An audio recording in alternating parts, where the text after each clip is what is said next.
Subscribe করুন job academy চ্যানেলটিকে আর ঘন্টা বাটনটিকে প্রেস করে দিন পরবর্তী ভিডিও নোটিফিকেশন পাওয়ার জন্য। Hi friends, welcome to job academy. NTPC mission NTPC এর পঞ্চম দিনের ক্লাসে আপনাদেরকে স্বাগত জানাই। যেহেতু রোববার দিন ক্লাস আসার কথা ছিল না, কিন্তু যেহেতু আমি দুদিন ক্লাস আপলোড করতে পারিনি ভিডিও কোনো কারণের জন্য, তো আজকে আপনাদের জন্য এনটিপিসির ক্লাস আসছে। তো চলুন বেশি কথা না বলে দেখে নেওয়া যাক আজকের কোশ্চেন্স। আজকের প্রথম প্রশ্ন আছে, কে মন কি বাত এ সোশ্যাল রেভলিউশন অন রেডিও প্রকাশ করলেন? কে মন কি বাত এ সোশ্যাল রেভলিউশন অন রেডিও বইটি প্রকাশ করলেন? তো অপশানস হলো অরুণ জেটলি, পীযূষ গোয়েল, অমিত শাহ, নরেন্দ্র মোদী। অরুণ জেটলি, পীযূষ গোয়েল, অমিত শাহ নাকি নরেন্দ্র মোদী? সঠিক উত্তরটি হবে অরুণ জেটলি। অরুণ জেটলি মন কি বাত এ সোশ্যাল রেভলিউশন অন রেডিও বইটি প্রকাশ করলেন। পরবর্তী প্রশ্ন, ধ্যানচাঁদ পুরস্কার বিজয়ীদের পুরস্কার মূল্য হিসেবে কত টাকা দেওয়া হয়? ধ্যানচাঁদ পুরস্কার বিজয়ীদের পুরস্কার মূল্য হিসেবে কত টাকা দেওয়া হয়? অপশানস হলো 5 লাখ, 2.5 লাখ, 3 লাখ, 5,51,000। তো এখানে সঠিক উত্তরটি হচ্ছে 5 লাখ। 5 লাখ টাকা পুরস্কার দেওয়া হয় ধ্যানচাঁদ পুরস্কার বিজয়ীদের পুরস্কার মূল্য হিসাবে। পরবর্তী প্রশ্ন, রাজস্থানের ক্ষেত্রী কোন ধাতু উৎপাদনের জন্য বিখ্যাত? রাজস্থানের ক্ষেত্রী কোন ধাতু উৎপাদনের জন্য বিখ্যাত? অপশানস হলো লোহা, তামা, ম্যাঙ্গানিজ, টিন। লোহা, তামা, ম্যাঙ্গানিজ, টিন। সঠিক উত্তরটি হলো তামা। রাজস্থানের ক্ষেত্রী তামা উৎপাদনের জন্য বিখ্যাত। পরবর্তী প্রশ্ন হলো, সম্বলপুর শহর কোন নদীর তীরে অবস্থিত? সম্বলপুর শহর কোন নদীর তীরে অবস্থিত? অপশানস হলো গঙ্গা, কৃষ্ণা, মহানদী, সুতলেজ। গঙ্গা, কৃষ্ণা, মহানদী, সুতলেজ। সঠিক উত্তরটি হবে মহানদী। মহানদী নদীর তীরে সম্বলপুর শহরটি অবস্থিত। পরবর্তী প্রশ্ন, পৃথিবীর দীর্ঘতম রেলওয়ে প্ল্যাটফর্ম কোথায় অবস্থিত? পৃথিবীর দীর্ঘতম রেলওয়ে প্ল্যাটফর্ম কোথায় অবস্থিত? অপশানস হলো চেন্নাই, গোরখপুর, এলাহাবাদ, হাজিপুর। চেন্নাই, গোরখপুর, এলাহাবাদ নাকি হাজিপুর? সঠিক উত্তরটি হবে গোরখপুর। সঠিক উত্তরটি হবে গোরখপুর। উত্তরপ্রদেশের গোরখপুরে পৃথিবীর দীর্ঘতম রেলওয়ে স্টেশন আছে। পরবর্তী প্রশ্ন বলার আগে আপনাদেরকে একটা জিনিস বলতে চাই, ভিডিওটিকে দেখতে দেখতে আপনার যদি ভালো লাগে থাকে তাহলে অবশ্যই প্লিজ ভিডিওটিকে একবার লাইক করে দেবেন। পাশে সাবস্ক্রাইব করে পাশে যে বেল বাটন আছে তাতে ক্লিক করে দেবেন, যাতে আপনারা পরের ভিডিওগুলোর নোটিফিকেশন খুবই তাড়াতাড়ি পেয়ে যান। তো চলুন চলে যাওয়া যাক পরের প্রশ্নে।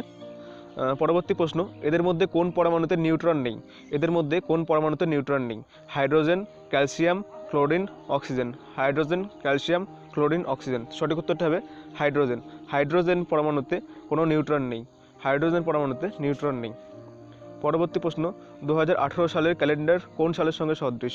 2018 সালের ক্যালেন্ডার কোন সালের সাথে সদৃশ? মানে 2018 সালে যে ক্যালেন্ডার হবে সেটা যা আছে সেটা কোন সালের সাথে সেম, একই রকম। অপশনগুলি হলো 2030, 2042, 2029, 2028। 2030, 2042, 2029, 2028। সঠিক উত্তর হবে 2029। 2029 সালে 2029 সালের ক্যালেন্ডার এবং 2018 সালের ক্যালেন্ডার হুবহু এক। পরবর্তী প্রশ্ন, কে দিল্লি সুলতানি আমলের একমাত্র সুলতান ছিলেন যিনি যুদ্ধক্ষেত্রে মারা যান? কে দিল্লি সুলতানি আমলের একমাত্র সুলতান ছিলেন যিনি যুদ্ধক্ষেত্রে মারা যান? অপশনস হলো বহলুল লোদি, ইব্রাহিম লোদি, আলম শাহ, মোহাম্মদ বিন তুগলক। বহলুল লোদি, ইব্রাহিম লোদি, আলম শাহ নাকি মোহাম্মদ বিন তুগলক? তো সঠিক উত্তরটি হবে ইব্রাহিম লোদি। ইব্রাহিম লোদি দিল্লি সুলতানের একমাত্র সুলতান যিনি যুদ্ধক্ষেত্রে মারা যান। পরবর্তী প্রশ্ন, ঘরঘরার যুদ্ধ কত খ্রিস্টাব্দে হয়েছিল? ঘরঘরার যুদ্ধ কত খ্রিস্টাব্দে হয়েছিল? অপশনস হলো 1526, 1528, 1529, 1537। তো সঠিক উত্তরটা হবে 1529। 1529 সালে ঘরঘরায় যুদ্ধ হয়েছিল। পারদের পরমাণু সংখ্যা কত? পারদের পরমাণু সংখ্যা কত? পারদের পরমাণু সংখ্যা কত? এটা অপশনগুলি হলো 61, 73, 27, 80। 61, 73, 27, 80। সঠিক উত্তরটি হবে 80টি। পারদের পরমাণু সংখ্যা 80টি। তো আজকের জন্য এই 10টা প্রশ্ন এ পর্যন্তই।